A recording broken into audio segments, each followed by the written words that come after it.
I'm impressed with Matt Crafton. I'll tell you, he is driving the wheels off this 33 tonight.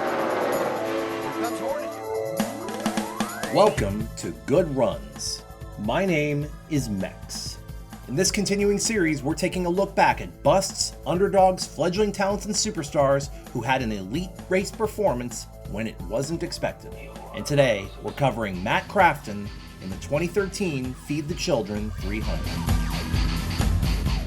NASCAR has gone through many different eras and evolutions. While we look back at the early to mid-2000s with rose-colored glasses, we can't say things were exactly perfect. Before 2001, NASCAR was viewed as a very dangerous sport, and the rate of drivers who would lose their careers or even lives was unfortunately quite high. 2001 to 2003, you had the aftershock of having lost a legend of the sport, and the growing pains of new safety measures being put in place. And despite a few barn burners, the racing was quite tedious at times, especially when you consider how Matt Kenseth had essentially wrapped up the championship a race early in 03 while only winning one race on the season. Then you had the chase era, which revitalized competition at the cost of legitimacy, and had fans divided on the idea of a points reset to a 10-race shootout to manufacture arbitrary competition. The mid-2000s began to introduce phantom debris cautions as well to bunch up the field for a restart. Then the late 2000s began the COT era, which alienated a lot of the sport's core fan base even further, with a car designed for safety but with horrid aesthetics. So bad that it got nicknamed the winged brick on many forums I would frequent. And the racing product began to suffer too, which turned away a lot of the fairweather fans drawn in by the height of NASCAR's cultural relevance in 2005 and 2006. And don't get me started on the Busch Series. Long time had NASCAR's second-tier series, the Busch Series or Busch Grand National, established itself as a feeder system for up-and-coming race talent, or for those not quite able to make it to the higher ranks. And all through the 80s and 90s, you had drivers unique to the series that you wouldn't see making waves, or at least not yet, at the top echelon.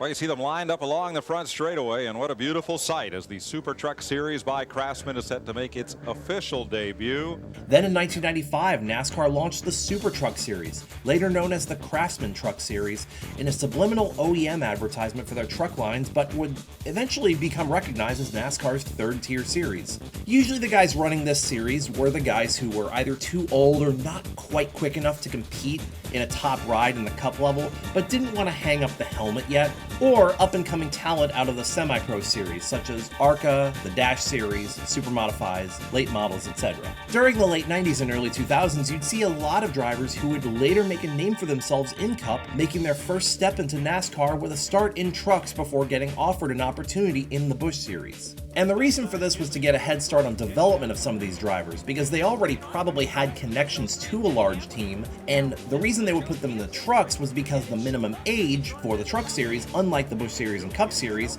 was 16. This was true for the likes of Kevin Harvick, Denny Hamlin, and Brad Keselowski. But the lower series also, like the Cup Series, came with flaws. Darlington, Bristol, and now Charlotte belongs to Mark Martin in Grand National Racing. Now, I'd argue the racing product of the lower series was usually pretty good if enough competitive cars turned out and the Cup drivers either didn't enter or wrecked out. But after the death of Dale Earnhardt, Kevin Harvick was tapped to replace him in the newly renumbered white 29 car, which made Kevin Harvick patient zero for the launch of this new era of the Busch Series, the bushwhacking era. And soon enough you had Cup drivers running near full or even full seasons double duty between the Busch Series and the Cup Series. This never affected the Truck Series quite as substantially, even though it did occur.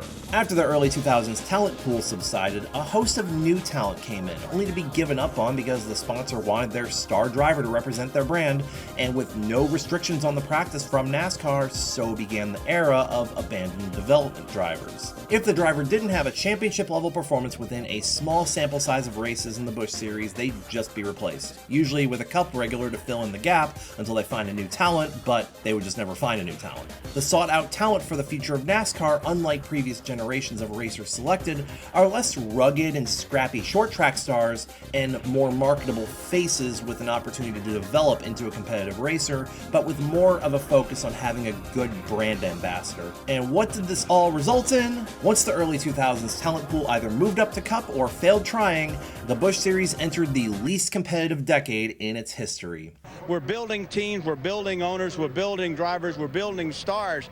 If the Cup Drives guys want to come over and race 35 races with us, then fine. If they just want to come over and grab some money and then get used to the track because of the impoundment issues, then I say no. I don't believe they ought to be getting our money. We've got young kids here. We've got teams that are out there trying to keep sponsors. I'm even racing a Cup guy in my series because my sponsor is tired of seeing the Cup guys up front. I'm being forced as an owner to do things that I don't want to do. That was not my intention. But we need to keep our points and we need to keep our money. And if they want to race all 35, that's a whole different story. Future Hall of Famers and prospective Cup Series champions dominating, stat padding, and shutting out the up-and-comers the series was designed to develop. And with the sponsor change in 2008 to Nationwide Insurance, and the boring play-by-play commentary by Dr. Jerry Punch, call him what he is, he's a hero of the sport, but a lead commentator in 2007 he was not. For Clint Boyer, who will take the win, we did not have a green-white checkered once the white flag is waved, so Boyer gets the victory. Woohoo. Those were the final ingredients to begin the depressing dark age of NASCAR's feeder series. This is the Nationwide era. Bushwhacking, as it remained to be known despite NASCAR fans' many attempts at a new moniker of the practice, went on uninterrupted until NASCAR said enough's enough before the 2011 season and developed a rule that a driver could only score points in one declared top 3 racing series. This eliminates Cup drivers like Kyle Busch from finishing third in points while missing 9 races and puts the focus back on the up-and-comers. Well, at least that was the theory. 2011 and 2012 were still dominated almost entirely by Cup drivers, with the 2011 season seeing only 6 non-Cup drivers winning races, and the following year of 2012 being slightly better with up-and-coming drivers Ricky Stenhouse Jr., Justin Allgaier, and Austin Dillon combining to win 9, while former Cup driver Elliott Sadler, whose best days were behind him, won 4. But this is setting the bar really low. Without a rule change, and Stenhouse moving up to Cup, 2013 was going to suffer the same way 2011 and 2012 did. And entering Kentucky, the 15th race of the season, 5 Nationwide Series regulars were in a dogfight for the points lead.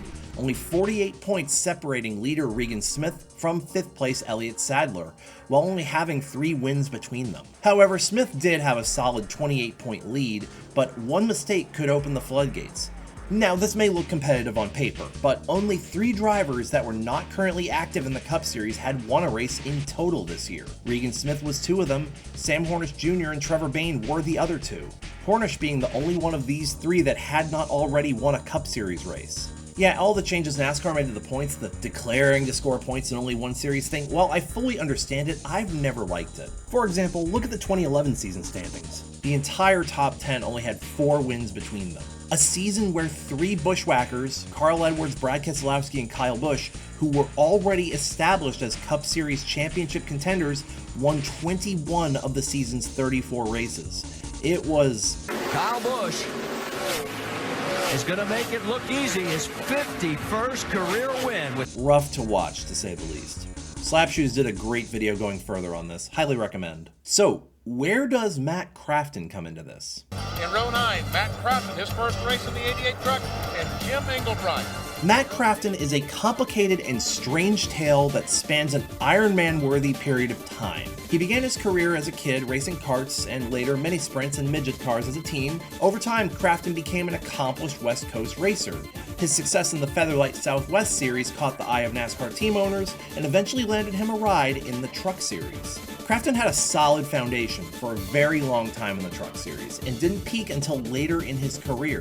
The tale of a driver that was not given up on even when he couldn't quite get the job done. The only bridge remaining in NASCAR between all the eras I have touched upon. Matt Crafton's first full season was in 2001, driving for Duke Thorson's ThorSport, a team that had previously won in 1998 with Terry Cook, but was still looking for that consistency to be a real top contender. Crafton, between 2001 and 2003, scored 28 top 10s, but bafflingly, 0 top 5s. This would be the trend for him. But the consistency he developed with a mid-pack team landed him a job for Kevin Harvick Incorporated to pilot the GM Goodwrench No. 6 in 2004. And he ran decent enough, finishing 5th in points and scoring 6 top 5s, including a pair of 3rds at Bristol and Phoenix. But according to Harvick, this wasn't good enough, as he was vying for wins and championships, not consistent and quiet. Matt was, to the surprise of a lot of fans, released from the ride after 2004.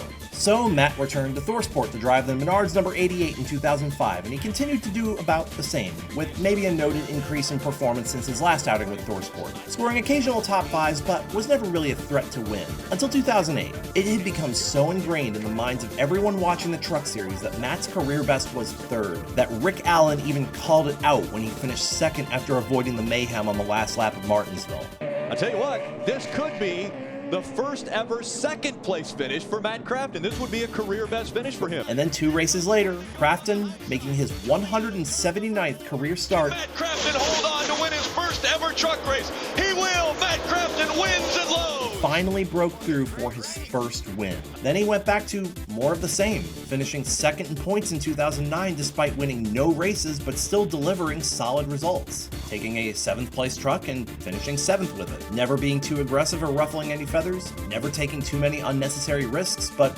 always finishing the races. Then, in 2011, Matt finally won another race at Iowa, but at this point it just seemed like he'd never have an opportunity to move up even if he did want one. But then Richard Childress gave Matt an opportunity in 2013. Matt Crafton made his first career start in anything except the Truck Series at Kentucky, driving the Menards number 33, and boy what a debut it was. Matt Crafton qualified 9th, but it was Austin Dillon that led them to the green flag. Drive into victory lane at Knight's End. The Feed the Children 300 for the NASCAR Nationwide Series at Kentucky Speedway is underway right now.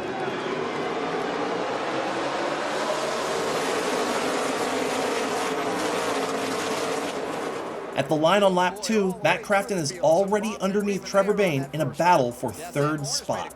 Crafton is not able to complete the pass though and settles for 6th behind Kyle Busch on lap 3. Crafton is shown on camera battling with Trevor Bayne for 5th for the next several laps before the 31 of Justin Allgaier begins to catch them as well. Crafton completes the pass for 5th on lap 8, getting a shout out from the booth as they enter lap 9. Yeah, you know, and Matt Crafton, he at that age, he has a lot of experience, and he's mentored a number of guys in the Nationwide Series, even though he hasn't been running those. But he's such an excellent talent. Resident bushwhacker Kyle Busch runs down and passes Austin Dillon for the lead on lap 19. Crafton is still shown in 5th on lap 27 as the broadcast goes to commercial. As the race continued to click up the laps, I'll be real with you, we began to encounter a constant that would happen in these Nationwide era races.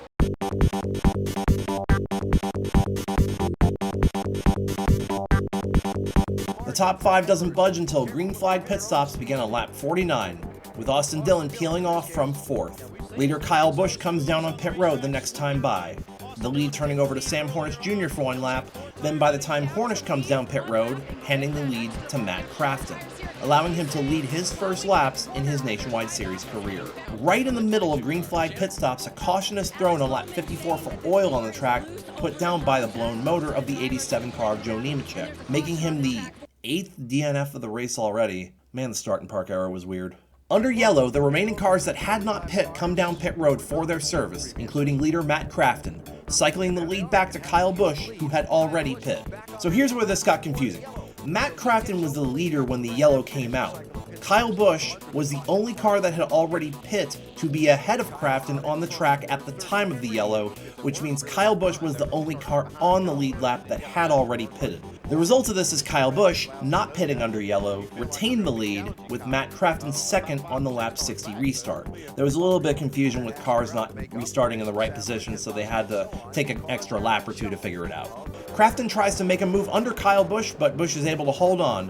Trevor Bayne looking underneath Crafton for 2nd, just before Andy Petrie shouts him out again before they cross the line for lap 61. It worked that time, though. I'm impressed with Matt Crafton. I'll tell you, he is driving the wheels off this 33 tonight. Hornish joins the fray, passing Bayne and taking a look at Crafton. Then the top 5 strings out as Busch, Crafton, Hornish, Bayne, and Travis Pastrana. Other than Brad Keselowski climbing to 3rd before commercial break at lap 69, nice. The top 5 hold steady with Busch continuing to lead. When they return from commercial, Brad Keselowski has passed Crafton for 2nd and begins to run down Busch while the broadcast shows the battle on screen with Hornish putting pressure on Crafton for 3rd. Kyle Busch and Brad Keselowski then begin to engage in a heated Busch whack-off session.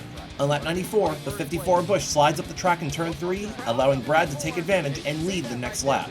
Brad makes the same mistake in turn 3 the next time around, allowing Busch to reclaim the lead. Matt Crafton, running third, gets another shout-out on lap 97. To Matt Crafton in that Neon 33, who's having a terrific drive tonight for Richard Childress. He's doing a fantastic job. We'd seen probably 10 laps ago where Sam Hornish had run up to his bumper and looked like he was going to take this third spot away, but Matt Crafton not letting that happen.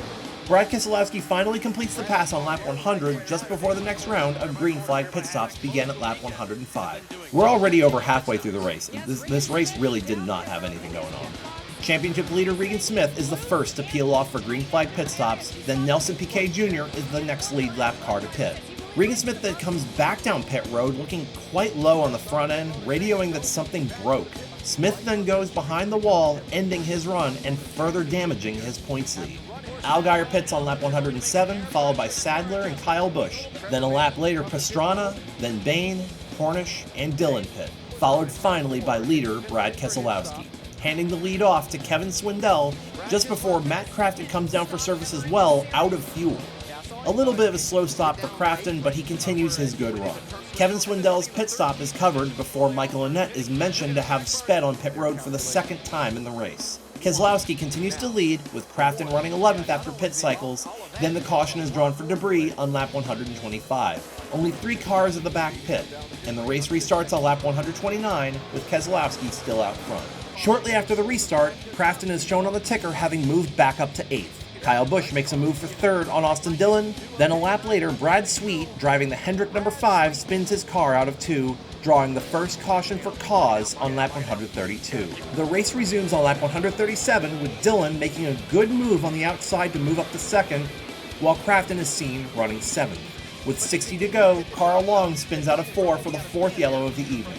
Following a round of pit stops, which had a myriad of strategies, Crafton wins the race off pit road with a fuel-only stop. Meanwhile, a slow stop for Kyle Busch relegates him back to 13th. With 55 to go, Matt Crafton restarts from the lead in his Nationwide Series debut. Crafton holds the lead for a couple of laps before Elliott Sadler takes it from him. Sadler drives away while Crafton attempts to hold off a hard-charging Brian Vickers and Brad Keselowski. Brad eventually passes the 33 of Crafton with 50 to go.